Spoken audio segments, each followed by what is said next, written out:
lovely gray wilds are treating you well. And love, you are? She cringed at the word love, not only for the meaning, so foreign a concept, but for the memories threatening to bring her under their churning undertow.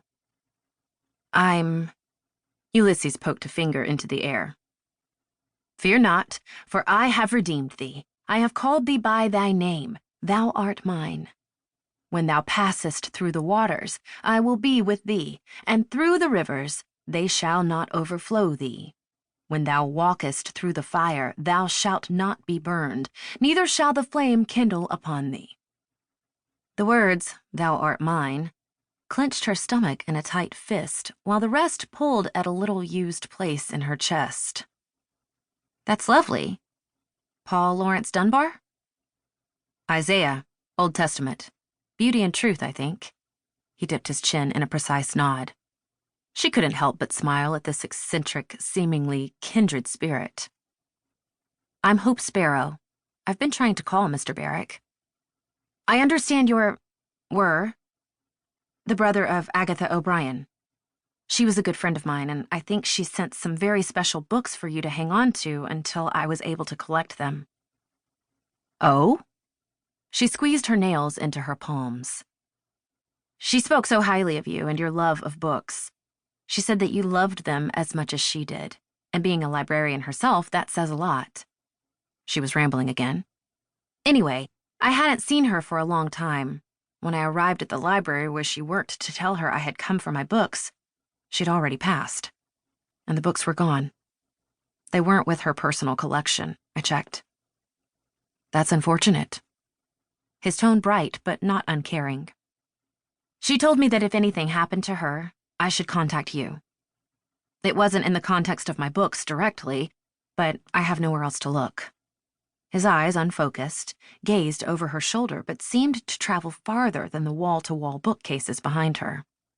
Oh yes, Aggie. She'll be along any moment now. She's to take me to my piano lessons. We always stop at the library afterward if I sit nicely for my scales. Mr. Barrick, are you all right? With generous brows gathering behind silver-framed glasses, Ulysses brought his eyes back to rest on her face as if just noticing her for the first time. The bell above the door clanged, making Hope jump. She'd meant to keep her exits in her line of sight. In breezed a compact woman with a silver bob and a sharp chin. She stopped short, eyes appraising Ulysses, then Hope. How is he today? She beelined to Ulysses, placing a light hand to his shoulder. I had errands to run. He insisted on covering the shop alone, but we can't keep doing this. The woman spoke as if she knew Hope, but only one person, her one friend in the world, Dee, knew her or her real name, and it was best kept that way. Hope shifted from one foot to the other. Well, I was talking to Mr. Barrick about some books I'm looking for. I believe his sister may have sent them. She was a good friend of mine. I'm not sure, but he seems to think Agatha is still alive. On cue, Ulysses wandered away. Aggie, we'd better put supper on. Mama will be home soon. Make sure her book and reading glasses are by her chair. His voice trailed behind him as he disappeared to the back of the house. A soft, somber expression changed the sharp lines of the woman's face.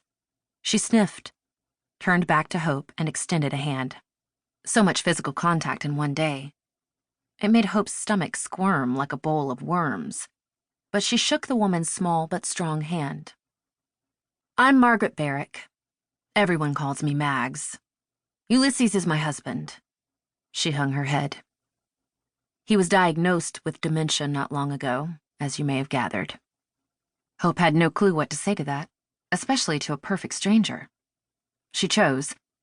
I'm Hope Sparrow, and I'm so sorry to hear that. Judging from the small smile from Mags, this was a good choice. Thank you. I really can't leave him alone anymore.